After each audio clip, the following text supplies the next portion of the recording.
அனைவருக்கும் வணக்கம். நம்ம இந்த பதிவில் என்ன பார்க்க போனோம்? ஜூனியர் புலனாய்வு அதிகாரியாக பணிபுரிய விரும்புபவர்கள் இந்த தேர்வுக்கு விண்ணப்பிக்கலாம். மொத்த பணியிடங்கள் எவ்வளோனா 394 காலி பணியிடங்கள் இருக்குது.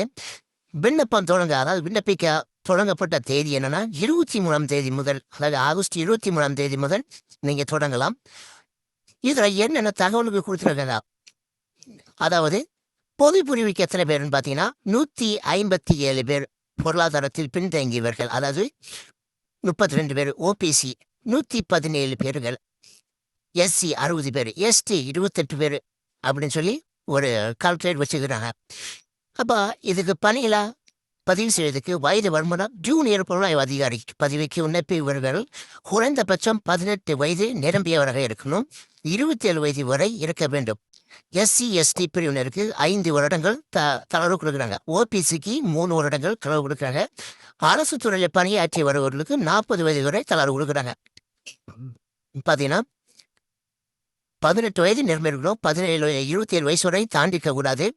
எஸ்சி எஸ்டிக்கு 5 வருடம். அப்போ 27லேருந்து ஒரு 5 வருடம் கூட்டினோம்னா ஒரு 32 வயசு வரலாம். அப்புறம் ஓபிசிக்கு கூட்டோம்னா ஒரு 30 வயசு வரைக்கும் பண்ணலாம். அதே அரசு துறையில் நீங்கள் வேலை பார்க்குறாங்கன்னா 40 வயது வரையும் நீங்கள் பண்ணிக்கலாம். அதை பண்ணிட்டுனா ஒரு சில சலுகைகள் இருக்கு. கணவரை இழந்த பெண்கள், விவாகரத்து பெற்ற பெண்கள் மற்றும் கணவரை சட்டப்படி பிரிந்து வாழும் பெண்கள், எஸ்சி எஸ்டி பிரிவினர்களுக்கு 40 வயது வரை, ஓபிசி பிரிவை சேர்ந்தவர்களுக்கு 38 வயது வரையும், பொது பிரிவினருக்கு 35 வயது வரையும் தளர்வு கொடுக்குறாங்க. விளையாட்டு வீரர்களுக்கு அதிகப்படியாக 5 வருடங்கள் தளர்வு உள்ளது. விளையாட்டு வீரர்களுக்கு 5 வருடங்கள் எக்ஸ்ட்ரா கொடுக்குறாங்க. அப்போ இதை விண்ணப்பிக்க கல்வி தகுதி என்ன? எலக்ட்ரானிக்ஸ் மற்றும் கம்யூனிகேஷன், எலக்ட்ரானிக்ஸ் மற்றும் டெலிகம்யூனிகேஷன், எலக்ட்ரிக்கல் மற்றும் எலக்ட்ரானிக்ஸ், தகவல் தொழில்நுட்பம், கணினி அறிவியல், கணினி பொறியியல், கணினி பயன்பாடு ஆகியவற்றில் பொறியியல் டிப்ளமோ முடித்திருக்க வேண்டும் அப்படின்னு சொல்கிறாங்க. அதுக்கப்புறம் இயற்பியல், கணிதம், இளங்கலை அறிவியல் பட்டப்படிப்பு அல்லது கணினி பயன்பாட்டில் இளங்கலை பட்ட படிப்பு முடிச்சிருக்க வேண்டும். பிஎஸ்சி அல்லது பிசிஏ முடிச்சிருக்க வேணும். இப்போ ஜூனியர் புலனாய்வு பிரிவில் சம்பளம் எவ்வளோ பாருங்க, 25,500 முதல் 81,000 வரை சம்பளம் வழங்கப்படும். அது இல்லாமல் சிறப்பு பாதுகாப்பு தொழில் அடிப்படையில் சம்பளம் 20% வழங்கப்படும். விடுமுறை நாட்களில் பணி செய்தால் அதற்கான தொகையும் வழங்கப்படும்னு சொல்லப்படுது. தேர்வு முறை எப்படி? 3 கட்ட தேர்வு நடக்கும் சொல்றாங்க. முதல் விண்ணப்பத்திரவில் எழுத்து தேர்வு எதிர்கொள்ள வேண்டும். கொள்குறியால் 100 மதிப்பெண்கள் நடைபெறும்.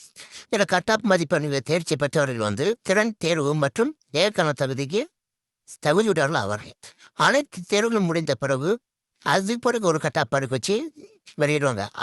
அதுக்கு பிறகு மருத்துவ சோதனைக்கு பின்பு இறுதி பட்டியல் வெளியிடப்படும் சொல்றாங்க. இப்போ எங்கெந்த தேர்வு நடக்கும்? தமிழ்நாட்டில் சென்னை, கோயம்புத்தூர், மதுரை, சேலம், திருச்சி, திருநெல்வேலி, வேலூர் ஆகிய இடங்களில் தேர்வு மையம் இருக்குது அப்படின்னு சொல்றாங்க.